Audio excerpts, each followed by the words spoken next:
Heavy Petting with Cheri Hardman, where comedians discuss their pets and their love lives. Heavy Petting.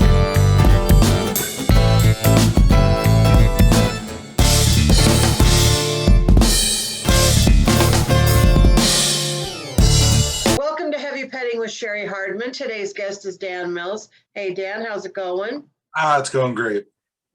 Yeah, Dan is the host of like the most, I don't want to say the most popular, but the best, definitely online Zoom comedy show around. So Thank you. That's really sweet. it's my favorite. I try to nap up for that one so I can stay up and watch it. But Yeah, we've had pretty good luck getting some really good names. The pandemic really opened things up as far as getting to meet other comics. And I mean, when else would I be able to have, like last week, Lori Kilmartin coming on? I know. How do you pull that off? How do you get the big names? For the first few weeks, it was a lot of asking and a lot of just being left on red. But once I had demonstrated that I had an audience, so I could tell people, hey, we have 50 people watching, they're really reactive, and people were really missing comedy, then they started to, be more interested. But there were a lot of no's to start. And I dreamed big too. Patton Oswalt politely said, no, thank you. Which I'm like, ooh, he responded. Yeah, I know he answered. Yeah. That's great. All right. So, you got a pet you can show us? Rissa. Rissa. Come here, love. Hop up. Hop up. Come on. Oh, gosh. She's a big whiny baby. Come here. Oh. This is Rissa. Hi, Rissa. How are you? See, the Cheri. All right. What kind of dog is she? She's a greyhound mixed with something else, but we adopted her from Korea. She was never a racer, but she lived on the streets for a while out there, and for a while she lived at a nursing home with a old alcoholic man. Oh, really? Yep. And she ended up getting sent to the shelter because I guess he died in like a DUI type car wreck, and she went homeward bound over 3-4 days back to the nursing home that he was at. Wow. So then she got all rehabbed up by an amazing doc there, a great veterinarian, and went over to a place in Seattle called Greyhound Pets Incorporated. And we wanted somebody that used to be a racer because I'd done all this research. Come here, kiddo. Come here. Let's see. Let them see your face.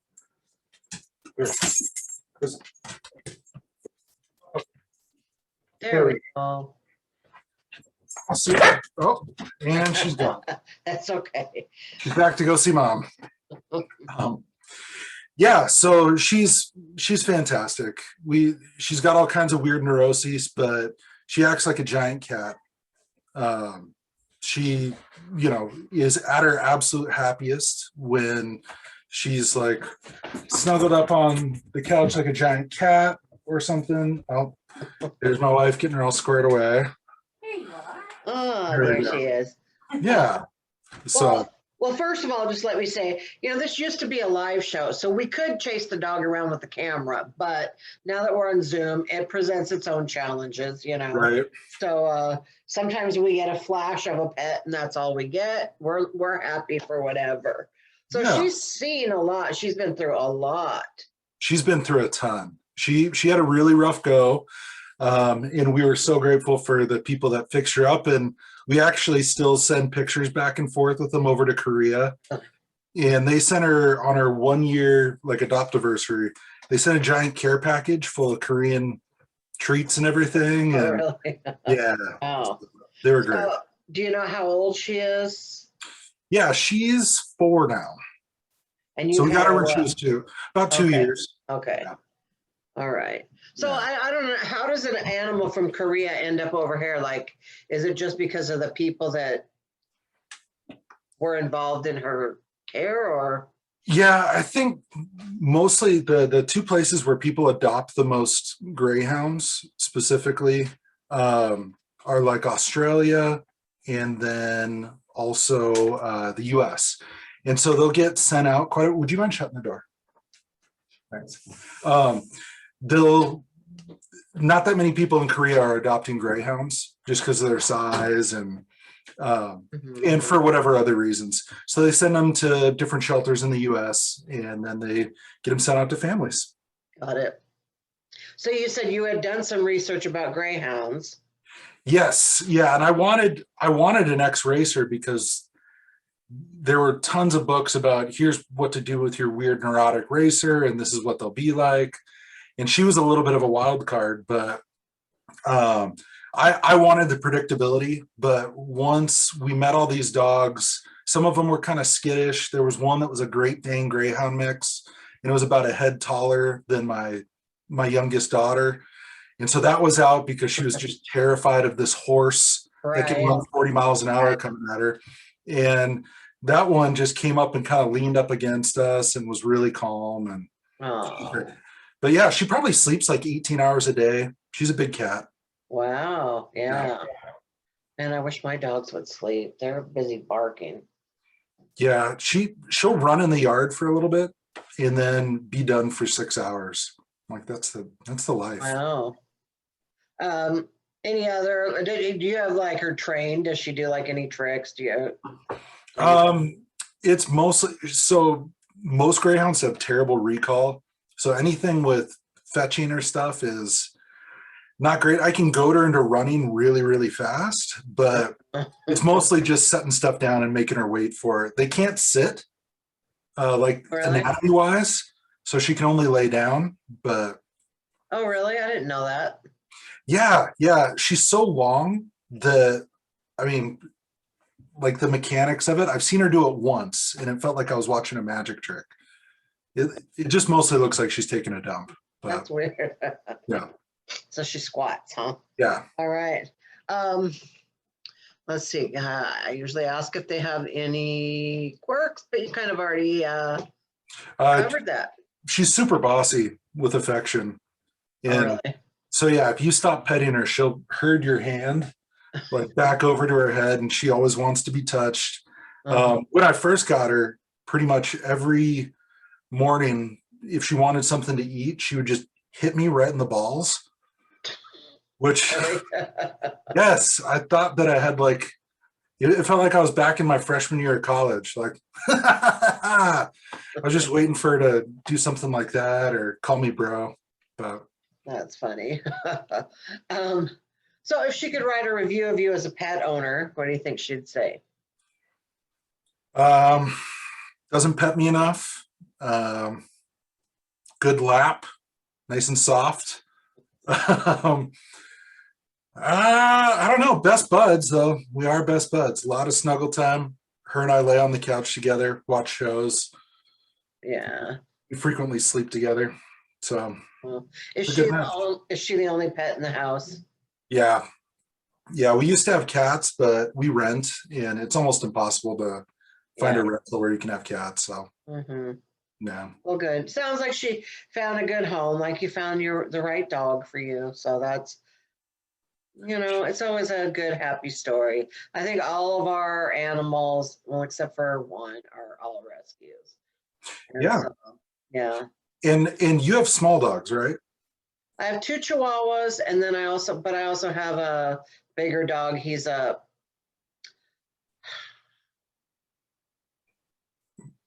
Australian Shepherd and something else. I have a recall problem myself. It's called menopause, but he's a taller dog. So we have 1 big one, 2 little ones, and then we have 2 cats. So do they all get along, or? Well, they do now, basically. But I mean, it took some getting used to. As you introduce each animal, there's a couple-week trauma period for everybody, but it works itself out. So yeah, we were debating getting another dog, but she's such a princess. I'm I'm not sure how she'd do. I'm sure she'd be fine eventually, but Well, there's the thought that it's nice for them to have a companion and a buddy to do stuff with, and that kind of frees you up a little bit from being the sole responsibility for all their happiness. But right. there is that period of they feel like you betrayed them at first. That feels really horrible too. So yeah. Just a lot of moping. Yeah. Well, there's so Anger. much jealousy. If you pet one, the other one comes unglued. I mean, that's just, Yeah. and you have pet two. Did your dogs do like the anger peas when you brought in the new ones? Like where, like I remember, heck, even with my kids, when the other ones started, like it was like they reverted back and we had to redo potty training again. Well, the little Chihuahua, the one that's like, I had an old Chihuahua that I brought into the marriage with me. Then we got Nipsey together. It was like our first pet together. And so he's been kind of like our baby. And we did a really horrible job of socializing him. So then when we got Milo, Nipsey was not happy about it at all. And since then, he has started just like marking stuff. Like he doesn't really like fully pee in the house. But like I saw that my suitcase, because I brought it back from Vegas, so it had a different smell. This morning had a little dribble there on the, like he just walks around and goes, that's mine, and that's mine, and that's mine, Yeah, not fun. Yeah. We probably should buy stock in that pea spray that we have because it works great and we use it all the time. Is it like the all natural one or is it the good old fashioned chemicals that like really? I think it's probably good old fashioned chemicals because it really just like, because we got an elderly incontinent dog, so Yeah, some people are all about the all natural, but when it comes to getting rid of pee, I just want it gone. I don't need to smell like it lingers. It lingers. Okay, well anyway, now we're going to switch from talking about pee to talking about heavy petting of the human variety. Ooh. All right, so I always have to explain because young folk don't always know. Heavy petting back in the day was a term used for making out, going to third base, whatever, for the purposes of this show. So people can be as clean or dirty as they would like. It can go from dating, sex, anything along that realm. So hoping that you have a story about heavy petting that you could share with us. For sure. Well, I actually got married ridiculously young, so I was 20 when I got married and met my wife my freshman year of college. And we probably only dated, about like maybe 10 months before, about 10, 12 months before we got engaged. And then we had a 6-month engagement. And it was probably escalated because there wasn't heavy petting as far as we're pretty religious. And, so there was a whole lot of good old fashioned hand holding, a lot of hugs where maybe pelvis is touched a little more than the Holy Spirit would have liked, but but yeah, it was funny, like because when I told my dad and a whole bunch of other people, everybody was just convinced she was pregnant. Oh, they're like, Christ, Dan, when she do? Just like, no, she's not. We're just in love and don't feel like what's the point in waiting any longer? It's like, we'll see. Yeah, I guess we will. But yeah, there was some good affection. I think it was just weird because we were so awkward and religious. We'd be like swimming and I'd like give her a raspberry in the pool. And that felt like pretty dirty. And she's like, you can't do that, Dan.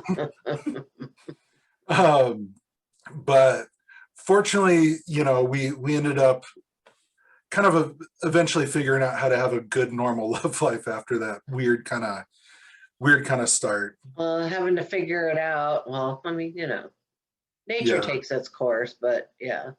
Yeah, and there's research guides for young gentlemen.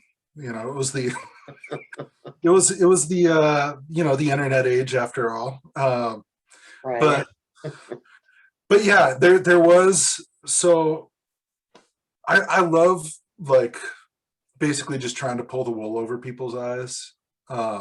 And a lot of people knew that essentially I was a virgin going into marriage. And so it was right before we had gotten married, we had had the reception, and they had announced like the bride and groom are leaving in 15 minutes. And so grab your drinks and get ready to toast them. And I ran over to one of my buddies who's a little bit older than me, and I pulled him aside. I'm like, "Hey, how do you do sex?" And he's like, "Oh God, are you? Oh, you're serious?" I'm like, "Nah, man, I got you." I was really, if it wouldn't have ruined the wedding night, I would have called him from the hotel and been like, "She's out there and she's looking at me. What do I do?" But I think that probably would have changed. That would have been hilarious, though. It would have changed the vibe of the room quite a bit. But yeah. So if your kids want to get married really young like that, what would you advise them? Man, that's a tough call, because I I feel like I was pretty mature, but I also married somebody that was almost 5 years older than me. Uh, So she had a good job, she had insurance, all that, but it's really hard for me to say, yeah, I'd be supportive, because I don't think I would. uh-huh. Like, my brain didn't really fully develop until 26. And fortunately, I had a wife that was very patient, but I don't know if I was really ready, you know? Right, yeah. Yeah. Would I advise, getting married to the second girlfriend you'd ever had? Like, I just don't know. I don't Yeah, know. that's tough. Well, I mean, if you do have religious convictions, that does play into it. Like if Mhm. you're really in a hurry, but at the same time, marriage is hard. It is. It Whew. is. And, we've been together for almost 15 years now. We're coming up on our 15th anniversary. And, I mean, there's a lot of growing up together that you do. I mean, for me, I had to learn how to not only be a good husband, but also be just a good roommate. Because I went from Right. living in a dorm and then having Uh, like 5 guy roommates for a year, uh-huh. when I lived in a house, and then it's just me and somebody that's very organized and clean. You had to But learn how to put the toilet seat down, I bet. right, learn that a sink full of dishes really isn't the way that you should be living life. Um, but and we had these weird fight where it was just immaturity. Like, we had a cat at the time that we were training with a squirt bottle, and my wife said something that I didn't like, and so I squirted her with a water bottle, which didn't go over super well. Yeah, I can imagine. And so she happened to be holding a remote and threw it in my general direction. And now it's something we laugh about, but we're like, Right. good God, in what planet would I ever think squirting my wife with a water bottle would achieve what I had hoped to? Hey, well, one time my husband threw a pair of sweatpants at my face. Oh my gosh. I mean, and there was no way that was going to hurt me in any way, but it Yeah. was just the act of doing that really, like, I'm going to write a bit about it at some point, because I went through this whole thing about my thought process of how, first off, starting off with how much I hated him at that moment and what was I thinking to get married to this person, and then as I go on, it's like, well, he does mow the lawn, and then if we got divorced, I'd have to take the garbage out, and it was like, oh, I guess it's not so bad. It's just sweats. Yeah. Yeah. So, okay. So here's one thing though. So after we got married, we went to the precursor to, it was called, now it's called Lovers, but then I think it was called Lovers Package. Package, yeah. Yeah. Which was always good for giggles. And Mhm. I walked in there and I was with her, and she was buying some stuff for like a bachelorette party that she was going to. And I'm just like taking it all in, eyes wide. And I'm Right. like, and you put those clamps where? Oh, well, that doesn't seem comfortable. Um, and this gal was like, oh, hey, do you two like dancing? And we're like, sure, yeah, dancing's fun. She's like, well, there's a dance club called Club Hugs, and it's just for couples. And we're like, and for me, like the red flags are starting to go off a little bit. My wife like, that sounds awesome. It's going to be such a great time. And she's like, yeah. And if you're into it, there's a separate room for swingers. And my wife, was like, awesome. That sounds like so much fun. And I'm like, we're gonna go. Nope, it's time to go. And she's like, why would you do that? I love swing dancing. It's so much fun. And we still laugh about that one too. But Was she really that naive? yes, and God bless her for it, because, like I said, we were growing up together, and Lord knows I've done many a naive thing, in the bedroom or whatever it may be, and I'm grateful for her being a patient woman. So Right.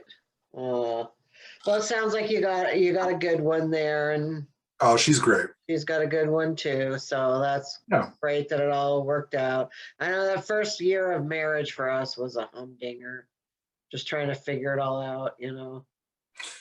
Yeah, it's weird because when you're dating, and I'm not sure if you guys lived together before, but I don't know, like there's only like 40 or 50% of the person that you see, because they're still getting ready before you come there. And yeah, there were a whole bunch of fights I wasn't expecting. There were, we had talked about like, oh, what are your expectations for, our marriage? That was something, like I didn't realize that me not shaving would be a big deal. There were things that she didn't, realize that would bother me. It's hard to think about now because it was so long ago, but yeah, we had so many unique fights that I never thought that I would have with another human. Yeah. Well, hopefully there aren't any or many left to come. So no. Now we just argue about what to make for dinner, and now it's just kid stuff that we argue about. How old are your kids? I have an 11-year-old and a 9-year-old. Oh. So. Oh, good. Well, they're past the really annoying ages and not quite yet to the obnoxious ages. So they're pretty good. That's pretty good ages right now.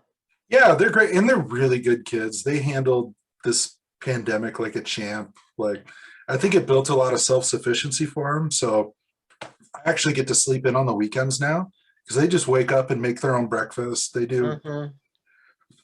So. Oh, good. Yeah, we're in a good spot.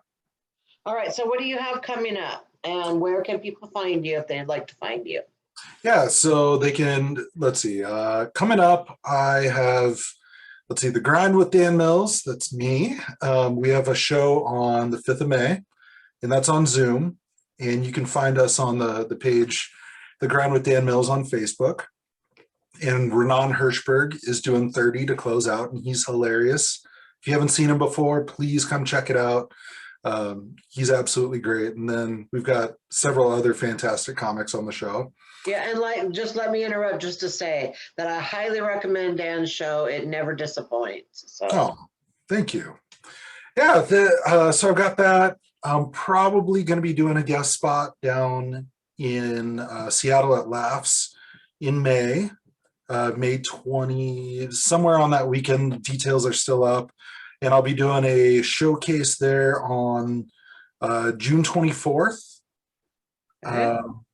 And then June 25th, I'll be at the Afterglow, which is in Bellingham, performing with Simon Gibson, which he's closing out the show, and he's really good. Yeah. Yeah. So, yeah, but please, if you're listening to this, you have podcasts or shows, book me. I'm vaccinated. I'm tested once a week. So please, I need to do comedy. All right. All right. Well, thanks, Dan, for being here. And it was lovely meeting your pet. And I'm sure I will see you again around very soon. Thanks, Cheri. All And right. great seeing you. Great being on the show. All right. Bye-bye. All right, bye. Heavy petting.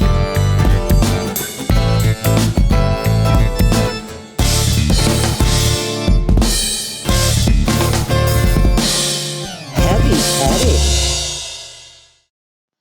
I'm seeing that. Yeah, weird.